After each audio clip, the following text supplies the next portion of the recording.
Ndavuga nuko urabona abana barafise impano navuze uti reka mvugane n'abarongozi kuko kenshi abaririmbyi bagira chance yo kugira impano ariko ntibagira chance yo kugira amahera.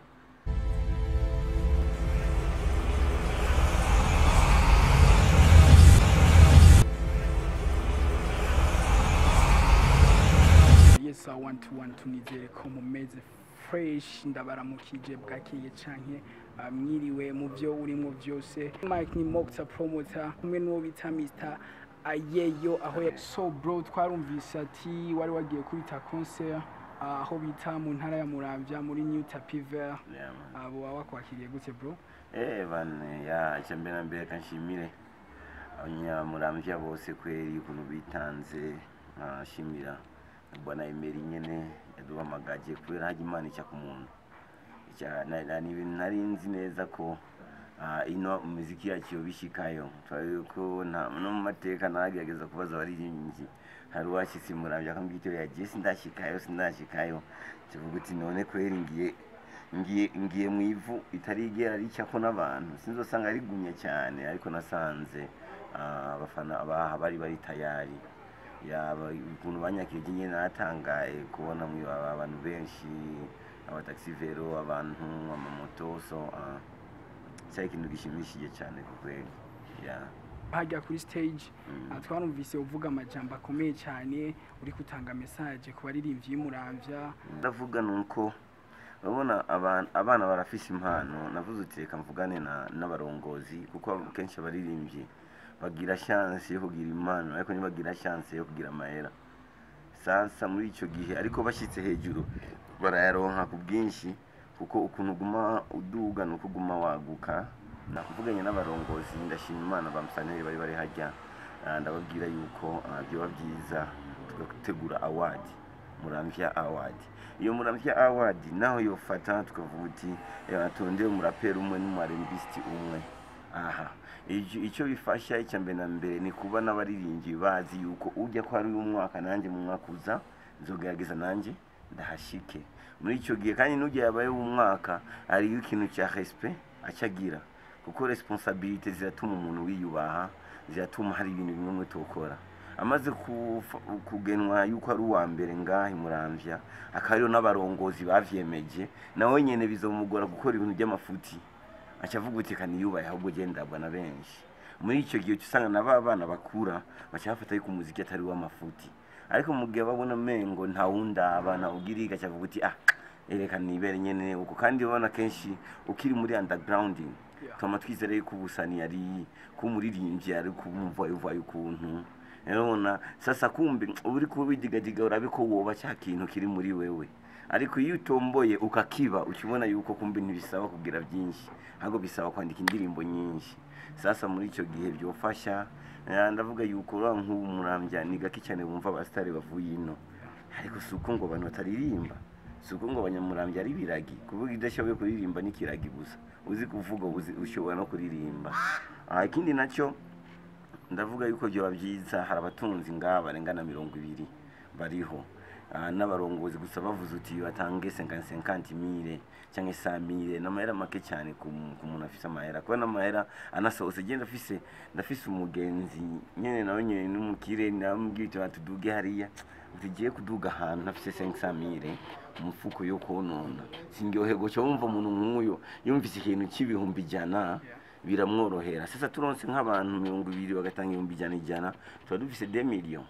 Izo 2 millions Emery arafise ikibanza hajya yo bikora Emery yatwemereye namusambye kuri stage anavuga yuko ko afise n'imodoka imanura abantu town yo dufasha uwo muririmbyi akaza town sasa muri icyo gihe naye amahera nayo akacakora mu kubafasha video babaririmbyi agashopping akava hiyo abantu bavuga uti kweri we yabaye wa mbere kandi ndazi ko birashoboka cyane none bro nikihe kubera abasani Muramvya urabona nkuko babivuze ni bakeya bavino ni bakeya bahitinga bavuye ino kandi bose bakoresha ingufu zidasanzwe ariko niyihe manuro wobwira abaririmbyi baririmbiye Muramvya?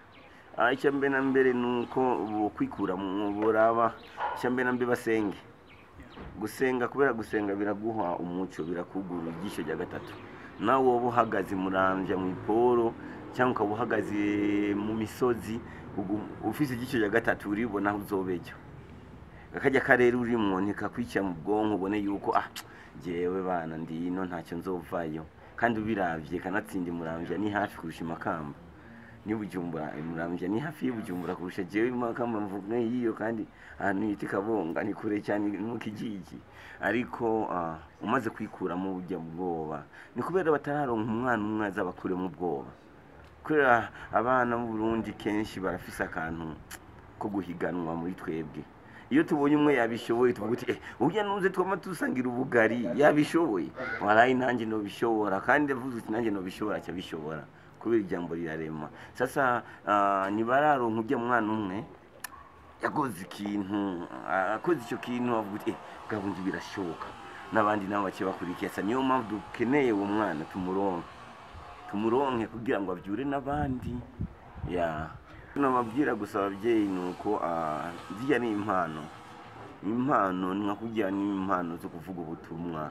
Aravuga ubutumwa babasambana nicyo tuvuga yuko avuga ubutumwa bose nkari ndaya nicyo tubivuga uko uyo n'umuntu ariko umuntu niyo atuma n'abandi bose biduko. Kandi ikindi nacyo nakubwiye yuko abantu benshi iyo bagitangura kujya muri music umengo kumuva nicyo kintu icyo gisasa bijya nacyo birahebuza ababyeyi. Ikindi nacyo nuko n'ababyeyi batarabona umwana umwe yashoboye guhitinga ngaha atuma atangwa kurira minevale ba petit frere biwe muhira akabarunkira amahera yo gusuma. Mama wawe niyabona yuko mama wa Mkombozi yambaye neza kubera umuziki, nawe bazovuga uti bana bya bintu kumbe ni sawa. Nubona ko wa Mkombozi ariko yateza imbere nyina wiwe yakubise igitenge, kandi mama kenshi barabire yari akubise real na base. Jewe urabona kumbe wa mwuga ni mwiza. Sasa bisaba yuko habumwe asohoke uyu umwe umunsi ateye imbere irya terambere giwe abantu b'Muramvya bakaribona umujyango wiwe no kuriwe bazosunika n'abandi bana bagende. Ni nko muri Tanzania, kubera Tanzania ubona nk'aba Diamond baratanga nakado ku bavyeyi z'amamodoka. Niho mpamvu usanga muri Tanzania umuvyeyi wese abonye umwana ariko araririmba aramushigikira, kubera bazi yuko nanjye ari igihe nzoronka imodoka, umwana azonyubakira inzu. So umuvyeyi icyo ashaka kuraba ku mwana abashaka kuraba kujya bavuga ngo urukwavu urakura rukonka umwana, abashaka kuraba aho ujya mwana aronkeka. Ariko ujye mu bintu akavuga uti ibyo bintu ntacyo azokura, ahubwo uzosanga yaranasaze muri ibyo n'amasida, ko bace bafata yuko ni na sida tugendana. Ariko abatwagwa na sida ngasi ndabona umurimbyi yatwaye na sida mu Burundi, ariko hari abantu bafana sida batanaririmba. So zijya n'ingeso nibazi cyange n'akazi. Rero bro, kuri stage hariho aho hamagaye umuntu tuziya nka Nyamwema, uramubwira ati biroroshe cyane wegereye ubiroroshe cyane kuco ukominikana na hariya. None bro washaka kuvuga gute ko byatangaje benshi? Nuko hariho ishyirahamwe ishigikira abanyamyuga afise impano zibe karate zibiki itwa Manaka, kandi ugenewe aserukiye nga muri Muramvya. Sasa intumbero nuko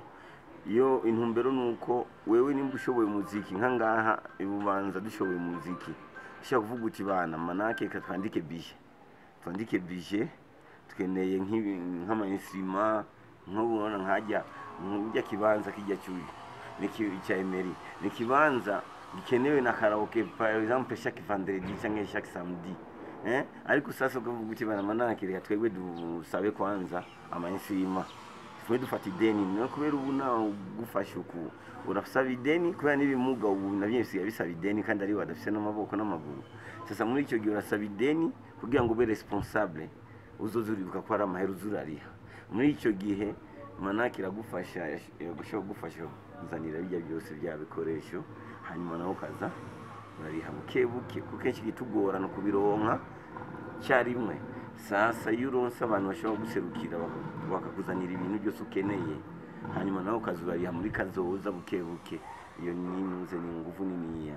Ikindi nacyo iyo uri kurahura n'abandi banyamwuga niho utangura gutahura yuko bwa bundi araho nibesheye cyangwa hari aho ntarashika cyangwa hari aho nashyitse ariko nahashyitse giturumbuka bisaba kwifata ukura n'abantu benshi no kuguma wiga.